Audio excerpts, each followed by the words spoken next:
Mobile mobile mobile घ्या mobile माझ्या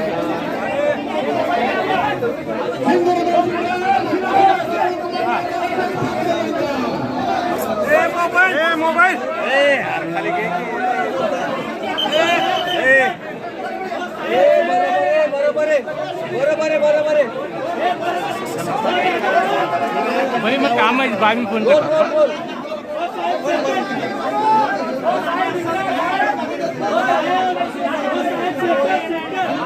यार यार एक कोण आहे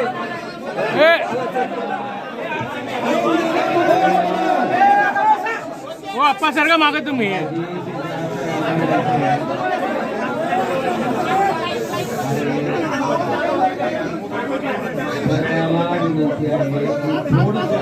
अप्पा राहू द्या सर सर सर सर तुम्ही साईड हा सर तुम्ही मागा सर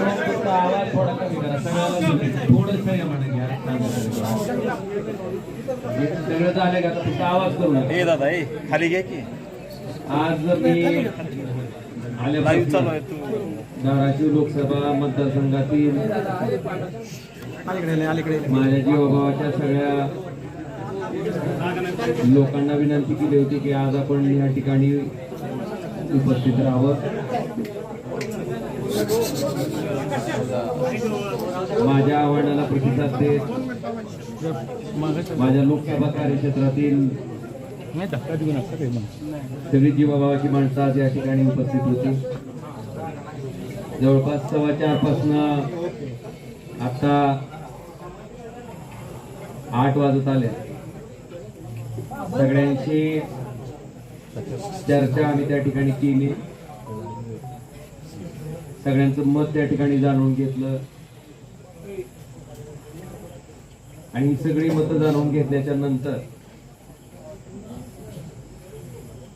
सगळ्या कार्यकर्त्यांच्या सगळ्या जीवाभावा माणसांच्या ज्या सूचना आहेत त्या पद्धतीनं मला थोडी पार्श्वभूमी सांगायची की नुकत्याच झालेल्या स्थानिक स्वराज्य संस्थेच्या निवडणुकीमध्ये सगळे कार्यकर्ते त्या ठिकाणी लढत असताना सुद्धा जर धाराशिव लोकसभा मतदारसंघाचा आपण विचार केला तर एकाही पंचायत समितीमध्ये नगरपालिकेमध्ये या ठिकाणी आम्हाला यश मिळू शकलं नाही.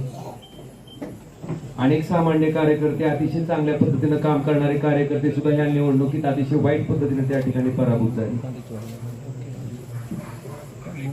मी असेल आमचे सगळे सहकारी असतील आम्ही 24 तास मधला 24 तास वेळ सामान्य माणसासाठी सामान्य लोकांसाठी त्याच्या समस्येसाठी द्यायचं काम आम्ही प्रामाणिकपणे केलंय आणि याचे साक्षीदार सगळे सर्वसामान्य माणसं आहेत. आपल्या सगळ्याच्या माहितीसाठी आमचा कार्यकर्ता आम्ही कधी कामात कमी पडलोच नाही. लोकांच्या समस्या सोडवण्यात आम्ही कधी कमी पडलो नाही. पण दुर्दैवानं सत्तेमुळं त्या ठिकाणी आम्हाला या पराभवाला सामोरं जावं लागलं. मला आपल्याला अतिशय प्रामाणिकपणे सांगायचे की सामान्य माणसाच्या कामासाठी खरं तर इथं आम्ही लोकप्रतिनिधी म्हणून बसलेलो आहे. सामान्य माणसाच्या अक्षरशः ट्रान्सफॉर्मरला सुद्धा त्या ठिकाणी अडचणी येत होत्या. आज सगळ्यांच्या माध्यमातून त्या ठिकाणी मी निर्णय घेतलाय की शिवसेना पक्षात त्या ठिकाणी आम्ही जाणार आहेत. दादा श्री एकनाथ शिंदे साहेबांच्या नेतृत्वाखाली आम्ही त्या ठिकाणी काम करणार आहेत. त्याच्या पाठीमागची पार्श्वभूमी अशी आहे की आपण बघितलं असेल ज्या कारणामुळे त्या ठिकाणी मी माझं सार्वजनिक जीवन सुरू केलं की या वाईट वृत्तीची लोक कुठल्याही परिस्थितीत त्या ठिकाणी राजकारणाच्या पटलावर राहिले नाहीत पाहिजे. ती भूमिका आजपर्यंत मी त्या ठिकाणी चोखपणे निभावत आलो. कायदेशीर बाबीवर सुद्धा आम्ही त्याच पद्धतीनं पूर्ण आमच्या कुटुंबानं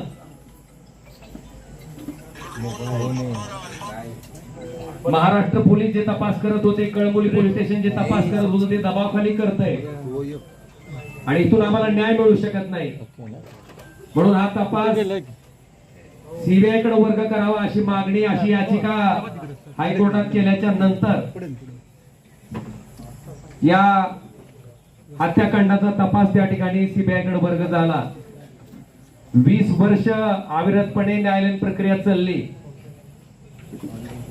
फार मोठ्या अपेक्षा आमच्या कुटुंबाला त्या निकालात नव्हत्या.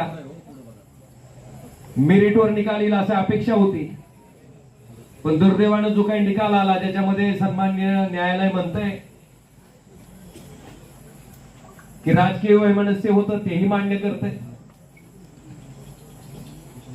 कुठल्याही हत्याकांडामध्ये उद्देश, मोटिव्ह फार महत्वाचा असतो, तेही न्यायालय मान्य करतंय.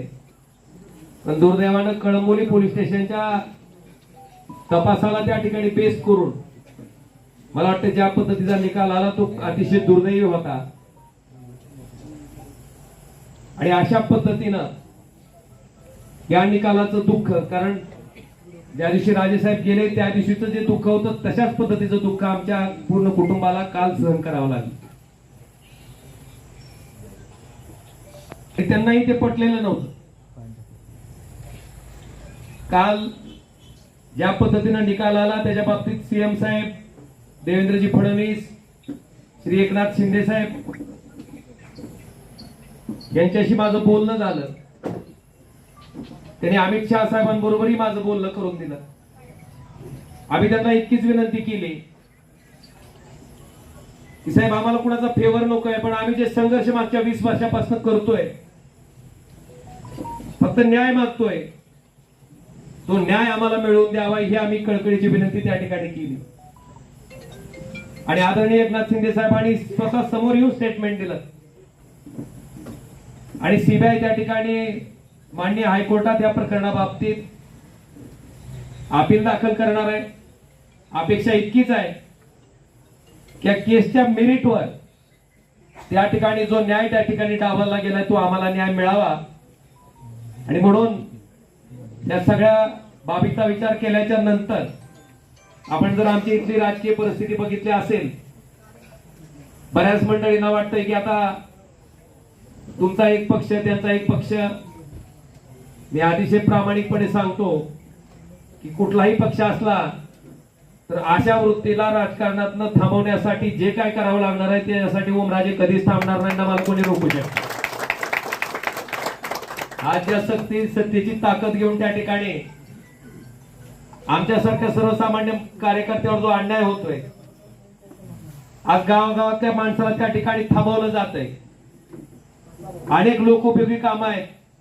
खासदार म्हणून त्या माणसाला वाटतंय की बाबा खासदारांना आमचं ट्रान्सफॉर्मर द्यावा, खासदारांना आमचं अमुक काम करावं. आज 7 वर्ष होत आलेत.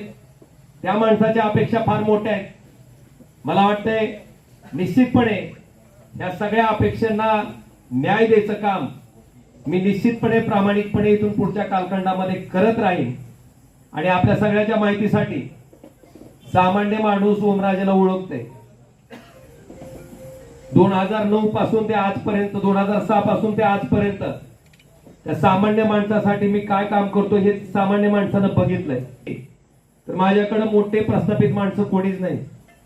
माझ्याकडे सामान्य माणसं, समाजातले शेवटच्या घटकातली माणसं त्या ठिकाणी आज माझ्याकडे आशा लावून बघतायत. आणि मी आपल्याला शब्द देतो की या सत्तेचा वापर हा त्या सर्वसामान्य माणसाच्या जीवनात आनंद देण्यासाठी मी प्रामाणिकपणे करत राहीन आणि ती ताकदीनं करत राहीन. हे वचन मी आपल्या सगळ्याच्या साक्षीनं आज या ठिकाणी देतो.